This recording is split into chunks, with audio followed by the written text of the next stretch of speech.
আমাদের নারিকেলের নাড়ু অনেক ভালো, 24 ঘন্টার মধ্যে আপনি ডেলিভারি পেয়ে যাবেন, কোনো সমস্যা নেই। হ্যাঁ ঠিক আছে, আসসালামু আলাইকুম।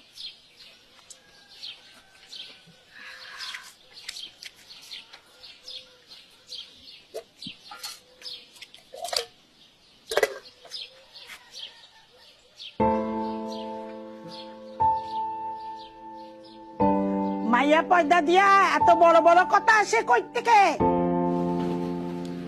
আহা মা আসতে বলেন না, বাচ্চা মানুষ শুনে মনে কষ্ট পাইবো। সব দোষ তো এখন আমারই। আমার সফলতা সেনাবাহিনীতে চাকরি করে তোমাদের খাওয়ায় পড়ায়, বোঝো না তো যে পোলা কই থেকে কি করে? আমি চলে যাবো, বুঝবা তখন?